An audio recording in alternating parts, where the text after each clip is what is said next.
Hi years welcome to our channel. మొన్న ఎన్టీఆర్ గారి birthday సందర్భంగా వాటర్ నుంచి మరి ఆయనకి సంబంధించిన ఒక గ్లింప్స్ అయితే రిలీజ్ చేస్తారు. అయితే ఈ గ్లింప్స్ పైన రకరకాల చర్చలు జరుగుతున్నాయి. ఇందులో ఎన్టీఆర్ గారిని అంటే మరీ ఆ స్థాయిలో అంటే 'హృతిక్ రోషన్‌ని' మించిన స్థాయిలో ఏం చూపించలేదు. ఆయన ముందు 'హృతిక్ రోషన్' ముందు తేలిపోయాడు అని రకరకాలుగా ట్రోలింగ్ అయితే చేస్తూ ఉన్నారు. అనవసరంగా ఎన్టీఆర్ ఈ సినిమాకి ఒప్పుకున్నారు. అంటే హీరో వేరే 'హృతిక్ రోషన్' ఉన్నాడు. మరి సెకండ్ హీరోగా అవసరమా అంటూ కూడా ట్రోలింగ్ అయితే చేస్తున్నారు. మరి గ్లింప్స్ గురించి మాట్లాడడానికి, సోషల్ మీడియాలో జరుగుతున్న ఈ వార్ గురించి మాట్లాడడానికి ప్రెజెంట్ మనతో పాటు డైరెక్టర్ లక్ష్మణ్ మురారి గారు ఉన్నారు. ఒకసారి వారి ఒపీనియన్ అయితే తెలుసుకునే ప్రయత్నం చేద్దాం. నమస్కారం సార్. నమస్తే. సార్ గ్లింప్స్ చూసారు కదా సార్? చూసినాను. ఎలా అనిపించింది సార్ మీకు? చాలా బాగుంది. హ్మ్. చాలా అంటే బాగుంది. బాగుంది. ఓకే. అంటే ఇద్దరిని బ్యాలెన్స్ చేస్తూ చూయించారా సార్? లేకపోతే ఒకరు ఎక్కువ తక్కువ అన్నట్టు చేసి చూయించారా? మీకెలా అనిపించింది ఆ కంపారిజన్ చేస్తే? నాకు ఎన్టీఆర్ బాగా నచ్చిండు. హ్మ్. ఎన్టీఆర్ నచ్చిండు. ఎట్లా చెప్పుదామా? హ్మ్. మనం కొంచెం పెద్దగా మాట్లాడాలి. అంటే ఓకే. ఒక సెన్సిబుల్‌గా మాట్లాడాలి. హ్మ్. నార్త్ ఇండియాలో స్టార్ట్ అయిన ట్రోలింగ్ హ్మ్. మన మన దగ్గర కూడా ఆల్రెడీ క్యాస్ట్ హీరోస్ ఉంటారు. అవును. లేదా ఫ్యాన్ బేస్డ్ ఉంటారు కాబట్టి ట్రోలింగ్ ఎంజాయ్ చేస్తారు కాబట్టి దాన్ని ఈజీగా ట్రోల్ చేస్తారు. హృతిక్ రోషన్ స్టేచర్ ఒక రకమైన స్టేచర్. నీకు ఎన్టీఆర్ స్టేచర్ ఒకటే. ఇది ఇది పక్కన పెడతాం. హ్మ్. దీని ఇంతకంటే ముందు NTR cinema 'triple R'. Triple R. దాంట్లో కూడా సినిమా రిలీజ్ అయినాక చెప్పింది అదే. మన దాన్ని రామ్ చరణ్ సెంట్రిక్ గా సినిమా వెళ్ళారు. అవును. కొమరం భీముడు సాంగ్ తీసేసేయండి, ఆ సినిమా మొత్తం చూడండి మీరు, ఇప్పుడు ఒక్క సాంగ్ లేదు అది తీయకుండా. So NTR potential, NTR image వేరే. సో దాన్ని మీరు హృతిక్ రోషన్‌తో కంపేర్ చేసుకోవడం అనేది చాలా సింపుల్ విషయం. హృతిక్ రోషన్ తక్కువ అంటలేదు. ఎందుకంటే Hrithik Roshan extraordinary performer, extraordinary dancer, extraordinary stunt master, stunts చేస్తారు. సో ఆ వార్ సిరీస్, వార్‌కున్న సిరీస్ ఇంతకుముందు ఏంటిదంటే వార్ సినిమా హృతిక్ రోషన్, టైగర్ ష్రాఫ్. టైగర్ ష్రాఫ్‌ని ఏమంటారు అంటే డూప్లికేట్ ఆఫ్ హృతిక్ రోషన్ అంటారు. ఓకే. వాడు టైగర్ ష్రాఫ్ ఏం చేసినా కూడా హృతిక్ రోషన్ ఇమిటేట్ చేస్తారు అని చెప్పేసి ఆ అపవాదుని డిస్టర్బ్ చేద్దాం అనుకుని తీసిండ్రో యశ్ చోప్రా నాకు అర్థం కాలేదు. ఎందుకంటే Yash Chopra is biggest company in Bollywood. అవును. సో వాళ్ళు ఏం చిన్న తప్పేం చేయరు. ఎన్టీఆర్ ఒప్పుకొని తప్పు చేసినా కూడా first of all Yash Chopra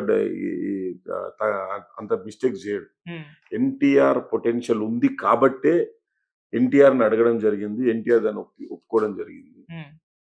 దాంట్లో జనరల్గా ఏం జరుగుతుంది అంటే ఎన్టీఆర్ షాట్ చూపెట్టినప్పుడు ఏమవుతున్నది, కెమెరాకి ఫేస్ యాంగిల్ పెట్టేసి కెమెరాని ఎన్టీఆర్ చూస్తున్నాడు. సో జనరల్గా మనకి ఎన్టీఆర్ బాగా కర్లీ ఇయర్లో చూస్తాము. దీంట్లోకి వచ్చే వరకు ఏమైందంటే ఒక మిలిటరీ కట్ ఉన్న షేప్లో ఎన్టీఆర్ హెయిర్ కట్ చేయడము, ఒక ట్రిమ్గా గడ్డం తీసేయడము, దానివల్ల కొంచెము కెమెరాకి దగ్గరగా.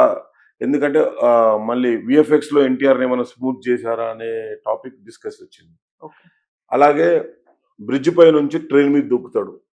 అది మనం చిన్నప్పటికెళ్ళి చూస్తున్నాం. పెద్ద ఎన్టీఆర్, నాగేశ్వరరావులు, శోభన్ బాబులు, కృష్ణలు బ్రిడ్జ్ కదా నిలబడి టంగున మన ట్రైన్ మీద దూకుతారు. అది ప్రతి హీరో చేసిండు. ఎన్టీఆర్ దగ్గరికి లెక్క పెడితే అమితాబ్ బచ్చన్లు, ధర్మేంద్రలు, కృష్ణంరాజులు, కృష్ణలు, ప్రతి every one did the shot jumping from the bridge, landing at running train. So అది కొంచెము ఫన్నీగా ఉంటుంది. సో అదే రితిక్ రోషన్ నడుచుకుంటూ వస్తున్నప్పుడు రితిక్ రోషన్ ఖాళీ ఆర్మ్ చూపెట్టారు. వాడు తను 8 ప్యాక్లు 6 ప్యాక్లు ఉంటాయి కాబట్టి ఓన్లీ ఆర్మ్ చూపెట్టి ఎంట్రీ ఇచ్చారు. ఆ తర్వాత నెక్స్ట్ షాట్ కట్ చేస్తే ఒక పులిని తీసుకొని నడుచుకుంటూ వస్తున్నారు. సో ఈ బిల్డప్స్ క్రియేట్ చేయడం వల్ల రితిక్ రోషన్ ఏమో ఒక ఒక మిస్సింగ్, అంటే వెతుకుతున్న వ్యక్తి రితిక్ రోషన్, ఎన్టీఆర్ ఆయనను వెతుకుతున్నాడు అన్నట్టుగా ఉన్న ట్రైలర్. ఎన్టీఆర్ ఏమో ఆఫీసర్ టైపు, రితిక్ రోషన్ వచ్చేమో విలన్ టైప్. ఎందుకంటే చేజర్ ఎవరు చేజ్ చేస్తున్నారు, ఎవరు చేజింగ్ చేస్తున్నారు. సో దానివల్ల నీకు ఎన్టీఆర్ తక్కువగా అనిపించింది ఏది, so called caste politician, caste fans కి. ఎందుకంటే మన దగ్గర ఫ్యాన్స్ లో కూడా క్యాస్టే ఉంటది. సో ఆ కాస్ట్ని బట్టి దాన్ని బట్టి చూస్తున్న, సింపుల్ గా చెప్తున్నా, చూస్తున్న దద్దమ్మలకి ఎన్టీఆర్ నీకు తక్కువ కనిపించిండేమో కానీ యశ్ చోప్రా సినిమాలో that to be war 2 series లో ఎన్టీఆర్ చేయడం అనేది ఎన్టీఆర్ కు ప్లస్సే, వార్ 2 ఫ్రాంచైజీస్ కూడా ప్లస్సే. సో దాని మీద అసలు చర్చనే ఉండొద్దు.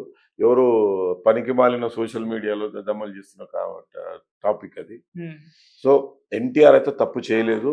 యశ్ చోప్రా యశ్ ఫిలిమ్స్ కూడా, యశ్ రాజ్ ఫిలిమ్స్ కూడా వాళ్ళు తప్పు డిసిషన్ కాదు అది. ఇంకోటి ఏంటంటే అది ఫ్రాంచైజ్ సినిమా. వార్ అనేది చాలా బ్లాక్ బస్టర్ కాంబినేషన్ ఉన్న సినిమా. సో నెక్స్ట్ వాళ్ళ దగ్గరికి వెళ్ళి వస్తున్న నెక్స్ట్ సినిమా అంటే వాళ్ళు కూడా ఎవ్రీబడి ఫ్రాంచైజ్ హిట్ కావాలంటే ఒక అడిషనల్స్ ఆలోచిస్తారు. సో అడిషనల్ ఎన్టీఆర్ అనేది అడిషనల్ అయ్యింది ఆ సినిమాకి. మీరు చూడండి సినిమా రిలీజ్ అయిన తర్వాత ఎన్టీఆర్ పొటెన్షియల్ ఏముంటో సినిమాలో ఖచ్చితంగా చూస్తారు. సో బీయింగ్ ఏ తెలుగు ఆడియన్ గా, తెలుగు సినిమా లవర్ గా చెప్తున్నాను, ఎన్టీఆర్ పాపం ఎప్పుడు మనం ఎన్టీఆర్ తక్కువ చేయొద్దు. తక్కువ చేస్తున్న వాళ్ళకు కూడా మీరు RRR కూడా చూడండి మళ్ళీ ఇంకోసారి.